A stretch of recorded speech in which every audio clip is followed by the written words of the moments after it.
Josué capítulo 9. Todos os reis que viviam a oeste do rio Jordão, tanto das montanhas como das planícies, e também os reis de todo o litoral do mar Mediterrâneo até o Líbano ficaram sabendo disso. Estes eram os reis dos heteus, dos amorreus, dos cananeus, dos perizeus, dos aveus e dos jebuseus. E todos eles se reuniram para guerrear contra Josué e o povo de Israel. Quando os moradores da cidade de Gibeão, que eram heveus, ouviram falar que Josué tinha feito em Jericó e em Con-ai, resolveram enganá-lo. Pegaram comida e carregaram seus jumentos com sacos velhos e com odres rasgados e remendados cheios de vinhos. Calçaram sandálias velhas e remendadas e vestiram roupas bem gastas e levaram para comer pão seco e bolorento. Eles foram até o acampamento de Gigal e disseram a Josué e a todos os homens de Israel: "Nós estamos chegando de um país que fica bem longe daqui. Faça um acordo de paz com a gente." Porém os homens de Israel disseram: "Pode ser que vocês morem aqui por perto. Como é que podemos fazer um acordo de paz com vocês?" "Estamos prontos para ser seus empregados", responderam eles. "Quem são vocês? De onde vêm?" perguntou Josué. Os gibeonitas responderam: "Nós, os seus criados, somos de um país que fica muito longe, e viemos até aqui porque ouvimos falar do Senhor, seu Deus. Ouvimos as notícias de tudo o que ele fez no Egito, e também soubemos o que fez com os 2 reis amorreus a leste do rio Jordão, a Seom, rei de Esbom, e a Og, rei de Bazã, que vivia em Astarote. Os nossos líderes e toda a nossa gente nos mandaram preparar comida para viajar.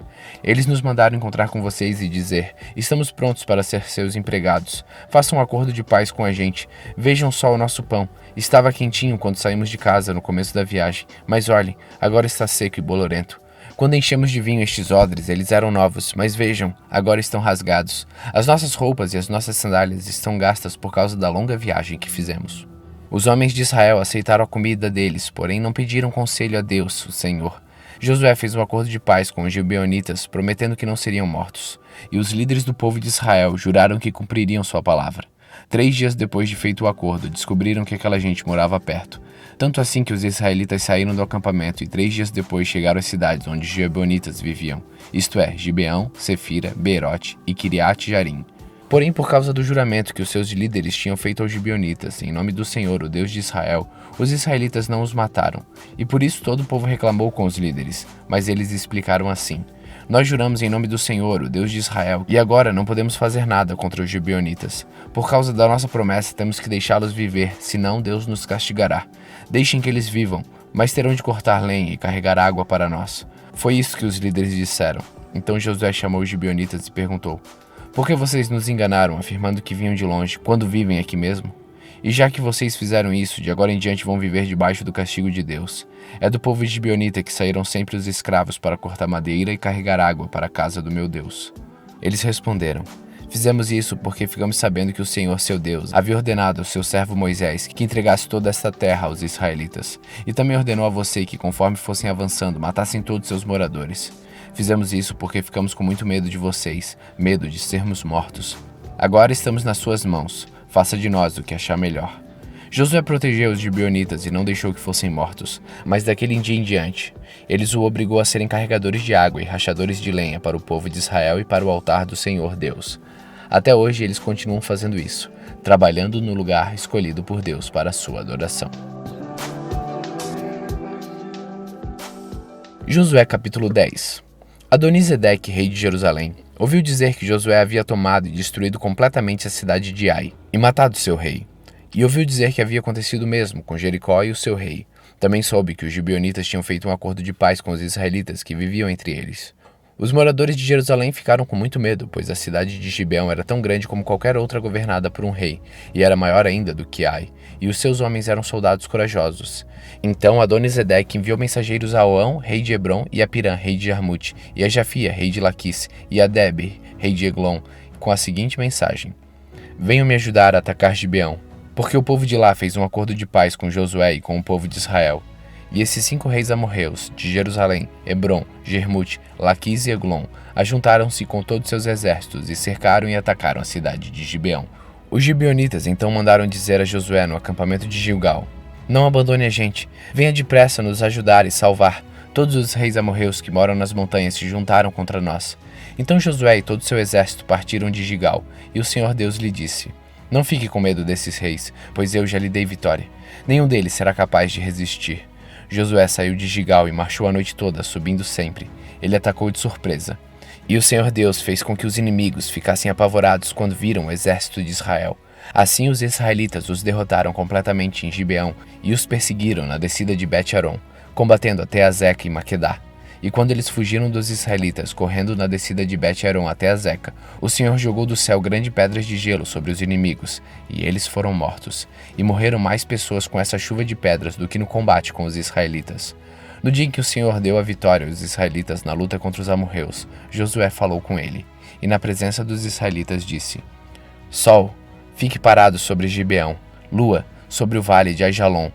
O sol ficou parado e a lua também parou, até que o povo se vingou dos seus inimigos. Essas palavras estão escritas no livro do justo. O sol ficou parado no meio do céu e atrasou a sua descida por quase um dia inteiro. Nunca tinha havido e nunca mais houve um dia como este, um dia em que o Senhor obedeceu à voz de um homem. Isso aconteceu porque o Senhor combatia a favor de Israel. Depois disso, Josué e o seu exército voltaram ao acampamento de Gigal. Os 5 reis escaparam e se esconderam na caverna de Maquedá, mas foram descobertos, e Josué ficou sabendo que estavam escondidos lá. Então disse: Rolem algumas pedras grandes até a entrada da caverna, e põem alguns guardas, mas não fiquem lá. Persigam seus inimigos e ataquem os que ficarem para trás. Não deixem que eles voltem para as suas cidades, porque o Senhor nosso Deus já os entregou a vocês para serem mortos. Josué e os soldados de Israel os mataram até acabar com quase todos eles. Os que escaparam ficaram dentro das suas cidades protegidas por muralhas. Então todos os soldados de Israel voltaram são e salvos para os acampamentos de Maquedá, onde Josué estava, e ninguém tinha coragem de dizer nada contra os israelitas. Depois Josué disse: Tirem as pedras da entrada da caverna e tragam aqui os 5 reis. E isso foi feito. Tiraram da caverna os reis de Jerusalém, Hebrom, Jarmute, Laquis e Eglon. E os levaram a Josué. Josué chamou os homens de Israel e ordenou aos oficiais do exército que tinham ido com ele: Venham aqui e ponham os pés no pescoço destes reis. Eles fizeram isso. Aí Josué disse: Não tenham medo, não percam a coragem, sejam fortes e corajosos, porque o Senhor fará isso com todos os inimigos que vocês enfrentarem. Então Josué matou os reis e os pendurou em 5 postes de madeira, e eles ficaram pendurados ali até o anoitecer. Ao pôr do sol, Josué mandou que eles fossem tirados dos postes e jogados na caverna onde haviam se escondido, e puseram na entrada grandes pedras que estão lá até hoje. Nesse mesmo dia, Josué atacou e tomou Maquedá, matou o rei e todos os moradores da cidade. Ninguém ficou vivo. Ele fez com o rei de Maquedá o mesmo que havia feito com o rei de Jericó. Em seguida, Josué e o seu exército foram de Maquedá até a cidade de Líbina e atacaram. O Senhor Deus também deu aos israelitas vitória sobre essa cidade e sobre o seu rei. Eles mataram todos os moradores e fizeram com o rei de Líbina o mesmo que haviam feito com o rei de Jericó. Josué e seus exércitos foram de Líbina a Laquis. Eles cercaram e atacaram a cidade. No segundo dia de combate, o Senhor deu aos israelitas a vitória sobre a cidade de Laquis, e como haviam feito em Líbina, também em Laquis mataram todas as pessoas. Então o rei Orã, rei de Gezer, saiu para ajudar Laquis. Porém Josué derrotou o rei de Gezer, o seu povo, e não deixou ninguém vivo. Depois Josué e o seu exército foram de Laquis até Eglon. Eles cercaram e atacaram a cidade, e a tomaram no mesmo dia, e mataram todos como haviam feito em Laquis. Aí Josué e seu exército subiram de Eglon até a cidade de Hebrom, atacaram e tomaram a cidade de Hebrom, mataram o rei e todos os moradores de Hebrom e das cidades vizinhas. Josué mandou que destruíssem completamente a cidade. Como tinham feito com Eglon, ninguém ficou vivo. Então Josué e o seu exército voltaram e atacaram Debir. Tomaram a cidade, o seu rei e também todas as cidades vizinhas, matando todas as pessoas dali. Josué fez com Debir e com o seu rei o mesmo que havia feito com Hebrom e Líbina e com seus reis. Assim Josué conquistou toda aquela terra, derrotou os reis que moravam nas montanhas, na região sul, nas planícies e nos pés das montanhas. Ele não deixou ninguém vivo, todos foram mortos. Era isso que o Senhor, o Deus de Israel, havia mandado. Josué os derrotou desde Cades-Barneia até Gaza, e toda a região de Gozém até Gibeão. O Senhor, o Deus de Israel, lutava pelo seu povo, e por isso Josué dominou todos esses reis e as suas terras numa só guerra. Depois disso, Josué e o seu exército voltaram para o acampamento de Gigal.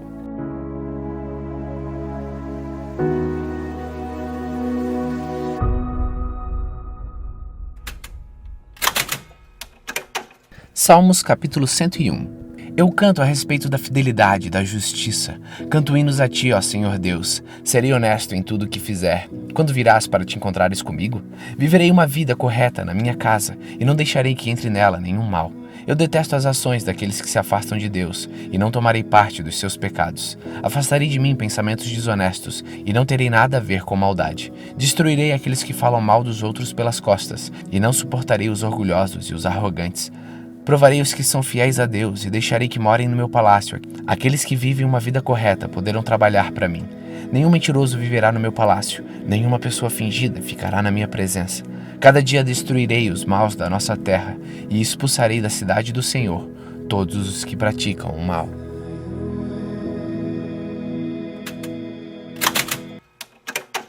Atos capítulo 25. 3 dias depois de chegar àquela província, Festo saiu da cidade de Cesareia e foi até Jerusalém. O chefe dos sacerdotes e líderes judeus apresentaram lá as suas acusações contra Paulo e pediram a Festo o favor de mandar trazer Paulo para Jerusalém. É que eles tinham combinado de matar Paulo no caminho, mas Festo respondeu: Paulo está preso em Cesareia e eu logo voltarei para lá. Que os líderes de vocês me acompanhem até lá e o acusem, se é que ele fez algum mal. Festo passou 8 ou 10 dias entre eles e depois voltou para Cesareia. No dia seguinte, sentou-se no tribunal e mandou que trouxessem Paulo. Quando Paulo chegou, os judeus que tinham vindo de Jerusalém ficaram em volta dele e começaram a fazer muitas acusações graves, mas não conseguiram provar nada. Então Paulo se defendeu dizendo: Eu não fiz nada contra a lei dos judeus, nem contra o templo, nem contra o imperador. Festo, querendo agradar os judeus, perguntou a Paulo: Você não quer ir a Jerusalém e ser julgado lá por mim a respeito destas coisas? Paulo respondeu: Estou diante do tribunal do imperador romano, e é aqui que devo ser julgado. Não fiz mal nenhum aos judeus, como o senhor sabe muito bem. Se não respeitei a lei ou se fiz alguma coisa que mereça pena de morte, estou pronto para morrer. Mas se o que dizem contra mim não é verdade, ninguém pode me entregar a eles. Portanto, apelo para o imperador. Então Festo, depois de conversar com seus conselheiros, disse: Já que você apelou para o imperador, então irá para o imperador. Alguns dias depois, o rei Agripa e Berenice, sua irmã, chegaram a Cesareia para cumprimentar Festo. Quando já fazia alguns dias que eles estavam lá, Festo contou ao rei o caso de Paulo. Ele disse: Está aqui um homem que Félix deixou como prisioneiro. Quando fui a Jerusalém, o chefe dos sacerdotes e os líderes judeus fizeram acusações contra ele e me pediram que o condenasse. Mas eu lhes disse que os romanos não costumam condenar ninguém, sem primeiro colocar os acusadores diante do acusado, dando a este a oportunidade de se defender. Por isso, quando eles vieram até aqui, não perdi tempo, e logo no dia seguinte sentei no tribunal e mandei que trouxessem o homem. Os seus inimigos chegaram, mas não acusaram de nenhum crime grave, como pensei que iam fazer. A única acusação que tinham contra ele era a respeito da própria religião deles, e também sobre um homem que já morreu, chamado Jesus. Paulo afirma que esse homem está vivo. Eu não sabia como conseguir informações sobre esse assunto, por isso perguntei a Paulo se queria ir a Jerusalém ser julgado a respeito dessas acusações. Mas Paulo apelou para o imperador e pediu para ficar preso até que o imperador resolvesse o seu caso. Então mandei os guardas tomarem conta dele até que eu pudesse mandá-lo para o imperador. Aí Agripa disse a Festo: Eu gostaria de ouvir este homem. Amanhã o senhor vai ouvi-lo, respondeu Festo. No dia seguinte, Agripa e Berenice chegaram com grande cerimônia e pompa. Entraram na sala de audiências com os chefes militares e os homens mais importantes da cidade. Festo mandou que trouxessem Paulo e disse: Rei Agripa e todos os que estão aqui, vejam este homem. É contra ele que todos os judeus, tanto aqui como em Jerusalém, estão fazendo acusações diante de mim. Eles insistem em dizer que este homem deve morrer, mas eu acho que ele não fez nada para ser condenado à morte. Como ele mesmo pediu para ser julgado pelo imperador, resolvi atendê-lo. Porém, até agora não sei bem o que escrever a respeito dele ao imperador. Então eu o trouxe aqui, diante dos senhores e especialmente do senhor, rei Agripa, a fim de lhe fazer perguntas. Assim terei alguma coisa para escrever, pois eu acho um absurdo mandar um prisioneiro sem explicar claramente as acusações que existem contra ele.